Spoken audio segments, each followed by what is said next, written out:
बात करने वाले हैं आईटीआई के बाद आपका करियर क्या होगा। बड़े इत्मीनान से समझिएगा, हमारा जो एक्सपीरियंस है लगभग 10 सालों का, वो हम आपके साथ शेयर करने वाले हैं। आप कहिएगा आईटीआई के बाद हमारा करियर, आपको हम बता दें कि जो लोग बीटेक करते हैं या डिप्लोमा करते हैं, अगर वो मेरे पास आते हैं और कहते हैं गुरुजी हमें गवर्नमेंट जॉब चाहिए, तो हम उसको कहते हैं देखो भाई, बीटेक और डिप्लोमा वाली डिग्री को आप अपने घर में रख दो और एक आईटीआई वाली डिग्री आप ले लो, आपको जॉब मिल जाए। आईटीआई की डिग्री लेने के बाद उस ऊपर वाले के मर्जी के खिलाफ भी जॉब होना है, क्योंकि चला जितनी वैकेंसियां हैं उतने नंबर ऑफ इंस्टीट्यूशंस नहीं है। अगर आप प्राइवेट और गवर्नमेंट मिला के भी देखोगे तब मतलब इतनी सारी वैकेंसियां। आप और हम सिर्फ एएलपी टेक्नीशियन को वैकेंसी मानते हैं, लेकिन आप सोच भी नहीं सकते हो एएलपी टेक्नीशियन की वैकेंसी तो 4 साल पर आएगी और हर महीने वैकेंसी निकलती। मेरे एक परम छात्र थे Amit ji, Indian ordnance factory में 2 सीट पे बहाली निकली, मात्र 6 लोगों ने भरा, 2 लोग एग्जाम देने नहीं गए और 4 लोगों में 2 लोग उनका ऑल ओवर इंडिया लेवल पे सिलेक्शन। एनसीएल एक लोहार नाम का मेरा छात्र था, वही चला हमको चीजल बना के लाके दिया था। उसको बोले यार चीजल ऐसा जिसमें मशरूम हेड हो वो बना के हमको लाके दो, वो हमको लाके दिया। आज वो लोहार एनसीएल में जॉब करता है। किसी को कोई फॉर्म आता है कोई भरता भी नहीं, कुछ लोग भरते भी होंगे, हम ये नहीं मना कर रहे हैं कि नहीं भरते, वो जॉब कर रहा है बंदा।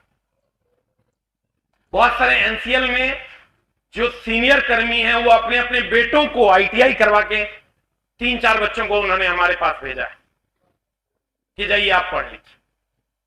प्यारे बच्चों, कहने का मेरा ओवरऑल मामला ये है कि आईटीआई के बाद आपकी जॉब लगनी बीटेक और डिप्लोमा और जनरल के बच्चों से कहीं ज्यादा संभावना है। और आईटीआई करने के बाद अगर आपका जॉब नहीं लगता तो ये बहुत बड़ा दुर्भाग्य है। अब आगे आप कहिएगा आगे कुछ बदल जाएगा, तो कॉलेज की मान्यताएं ही नहीं मिल रही है। कॉलेज बढ़ेगा तब तो बच्चा बढ़ेगा, इसलिए बहुत ज्यादा समस्याएं नहीं। अब बढ़ेगा तो हम लोग फाइट करेंगे। अरे क्या होगा, 10 की जगह 12 लोग आ जाएंगे, फाइट करेंगे हम लोग। मेरे कहने का मतलब यह है, अगर मेरा कोई रिलेटिव हो और उसको गवर्नमेंट जॉब चाहिए तो हम उसको कहते हैं भाई अगर तेरे को गवर्नमेंट जॉब चाहिए ना, एक काम कर ले, तुम क्या कर ले, तो पहले जल्दी से तुम आईटीआई कर। ठीक है, आप समझ सकते हैं क्या कॉन्फिडेंस है मेरा मानना है कि आईटीआई वाले बच्चे, हम लोग यहाँ कहते हैं लोग बच्चों को कि अगर आईटीआई वाले बच्चे हमारे कोचिंग के इर्द गिर्द की हवा में सांस भी ले लेंगे तो जॉब लग जाए। इतना आसान है जॉब में। ये कहावत है, ऐसी सच्चाई नहीं है, लेकिन लोग ऐसा कहते हैं कि एसके झा सर के पास जाइएगा, आईटीआई की डिग्री है तो आपका काम हो जाएगा। मेरे दोस्त, उसके पीछे रीजन है, वर्कआउट है, क्या है वो हम करने वाले हैं, आपको समझाने वाले हैं क्या मामला है। आपको एक लाइन का बात, मेरा रिलेटिव भी होगा तो हम उसको कभी नहीं करेंगे तुम डिप्लोमा करो, बीटेक करो और जनरल ग्रेजुएशन करो, हम उसको कहें कुछ मत करो, एक डिग्री अगर तू ला पाता है तो ले आ, मैं तुमको जॉब दिलवा दूंगा, और वो आईटीआई की डिग्री। तो प्यारे बच्चों, आप कहिएगा कि इलेक्ट्रीशियन, फिटर, सारे ब्रांच पे मैं एक एक करके बात करने वाला हूं, ठीक है, क्योंकि सभी ब्रांच का कमेंट्स आता है, ये ब्रांच वालों का क्या होना है, वो ब्रांच वालों का क्या होना है, एज लिमिट्स क्या होगा, कब वैकेंसी आएगी, कैसे कैसे हम लोग आगे बढ़ सकते हैं, उस पर हम लोग चर्चा करेंगे। प्यारे बच्चों, इलेक्ट्रीशियन वालों के लिए जो सबसे बड़ी वैकेंसी है वो है एएलपी टेक्नीशियन की। आपको भी पता है, सबको पता है, जग जाहिर। उसके बाद एलएमआरसी में वैकेंसी आती है, डीएमआरसी में वैकेंसी आती है। आपको यह जानकर हैरानी होगी मेरे दोस्त कि प्रियंका नाम की लड़की थी, उसको सांस का प्रॉब्लम हो गया था। हमको याद है 2017 ईस्वी की बात है या 2018 की बात।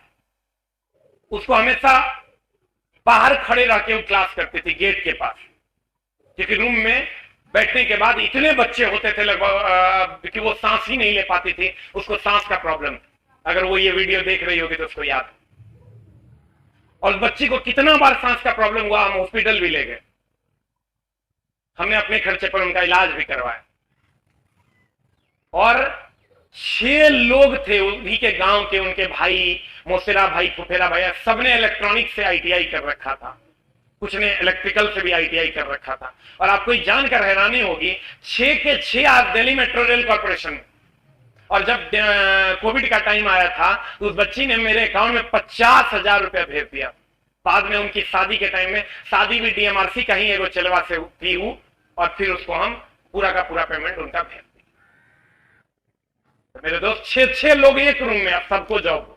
मतलब आप समझ सकते हैं कि आईटीआई करने के बाद जॉब लेना कितना आसान। लेकिन हाँ, एक सही गाइडलाइन की जरूरत होती है, एक सही दिशा की जरूरत होती है। बिना अगर आपको सही दिशा ना मिले मेरे दोस्त, तो यहां से रोड तक जाना मुश्किल हो जाएगा। इसलिए सही दिशा का होना बहुत ज्यादा अनिवार्य है।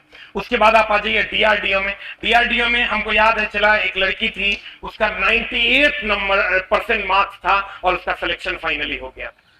तो ऐसे भी बच्चे हैं। डीआरडीओ हो गया। स्टेट एग्जाम, बहुत बड़ा एग्जाम इलेक्ट्रिशियन वालों के लिए बिहार इलेक्ट्रिसिटी बोर्ड की आती है। और लड़कियों के लिए तो खास करके पिछले बार का कट ऑफ ही 8 नंबर था। इस बार हो सकता है बढ़ जाए, चूंकि कंपटीशन बढ़ गया है। पिछले बार का कट ऑफ 8 नंबर था। एक लड़की मेरे यहाँ पढ़ती थी, उसका नाक से हरदम नेटा चूते करते रहते थे, हम उसको नेट सुर्की कहते थे। एक दिन संजोग से शादीशुदा थी, उसके पति ने उनको छोड़ दिया। एक दिन संजोग से वो हमको मिल गई मॉल में, तब कहती है प्रणाम सर, अब बहुत सारा शॉपिंग करके जा रहे थे। हम बोले तुम जी यहाँ? तो कहती है सर हमारे ये बिहार इलेक्ट्रिसिटी हो नहीं गया, स्विच बोर्ड ऑपरेटर है। हम बोले कितना नंबर था? बोलती है सर 7 नंबर था। आप सोच के देखिए, समझ में आ रहा होगा।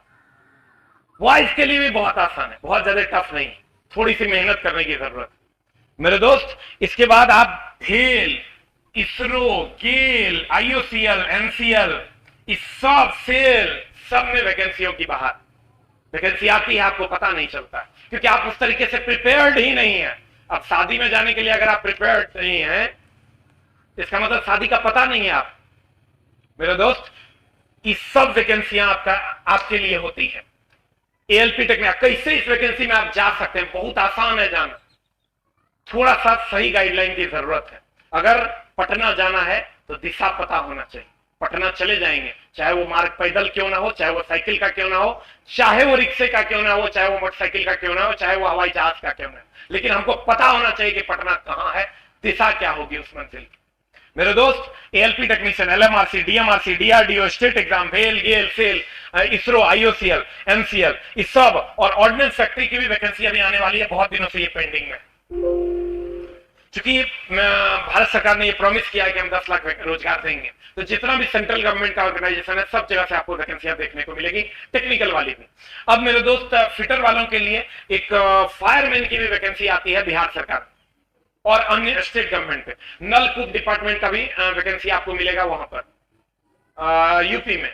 इसी तरह अन्य जगहों पर भी आती है, तो वहां भी आपको, इस सभी में आपको वैकेंसियां देखने को मिलेगी। और सबसे बड़ी वैकेंसी जो इन वेटिंग है वो है एएलपी टेक्नीशियन की, जो कि 4 साल पे आती है। चुनावी वैकेंसी है ये, जो कि बड़े पैमाने पर आती है। चुनाव आ चुका है 2023, जब 2019 में चुनाव था तो 2018 के 18 फरवरी को वैकेंसी आया था, हमको बहुत अच्छे से याद है। और 2024 में चुनाव है, 2023 में वैकेंसी आना है, हो सकता है पहले भी आ जाए। और आपको भी पता है चला जी कि एक कमेटी का गठन कर लिया गया है कि वैकेंसी कैसे दिया जाए, और जल्द से जल्द 10 लाख वैकेंसी, क्योंकि विपक्ष अगर घेरेगा सरकार को तो वो रोजगार के मुद्दे पर, और सरकार ये कभी नहीं चाहेगी कि हमारी सरकार गिर जाए।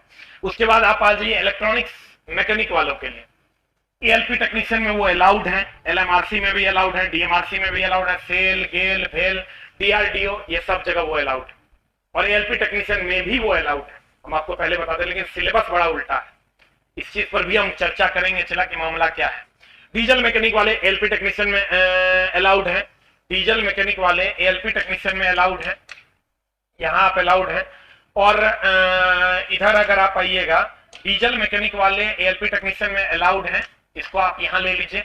और ये वायरमैन और वेल्डर वाले भी एएलपी टेक्नीशियन में अलाउड, वायरमैन और वेल्डर वाले भी एएलपी टेक्नीशियन में अलाउड, ठीक है। ये डीजल वालों के लिए टेक्नीशियन की कुछ सीटें आती हैं। और +2 विथ मैथ विथ फिजिक्स वालों के लिए भी सिग्नल मीटर ग्रेड 2 और ग्रेड 3 में कुछ सीटें आती हैं, ठीक है। उसको फिजिक्स एक पेपर लेके पढ़ना होता है ट्रेड के जगह पर। फिर आते हैं चला जी, कि एएलपी टेक्नीशियन जो कि आपकी मेन वैकेंसी है, उसके लिए क्वालिफिकेशन क्या चाहिए। उसके लिए क्वालिफिकेशन 10th प्लस ITI होना चाहिए, जिसमें आप electrician, electronics fitter, diesel mechanic, automobile, welder, wireman, ये सब अलाउड है। यहां पर आप वेल्डर ले लीजिए, वेल्डर, वायरमैन, ये सब अलाउड है। एमआरएससी ट्रेड से भी अगर किसी का होगा, एमआरएससी भी अलाउड है। हाँ, लेकिन सर सिलेबस का जो चर्चा करेंगे हम, क्या मामला है। अब फिर 10th प्लस डिप्लोमा जो लोग किए हैं वो सब लोग अलाउड, खाली 2 ब्रांच छोड़ के, CS, IT और सिविल। BE और बीटेक जिन्होंने कर रखा है, ये दोनों लोग केवल और केवल टेक्नीशियन में ALP में अलाउड, टेक्नीशियन में नॉट अलाउड। टेक्नीशियन में ये +2 लेवल पर, अगर ये +2 करके अपना आगे का डिग्री किए होंगे, वही सिंगल मेटर ग्रेड 2 ग्रेड 3 के लिए अलाउड। बाकी अगर सिर्फ बीटेक और डिप्लोमा आप लगाइएगा, सिर्फ ALP के लिए आप अलाउड है। उसके बाद IT, CS और सिविल ये नॉट अलाउड है, इसको अलाउ नहीं किया गया है। उसके बाद 10+2 PCM के लिए टेक्नीशियन का कुछ पोस्ट आता है, ALP में वो अलाउड नहीं है।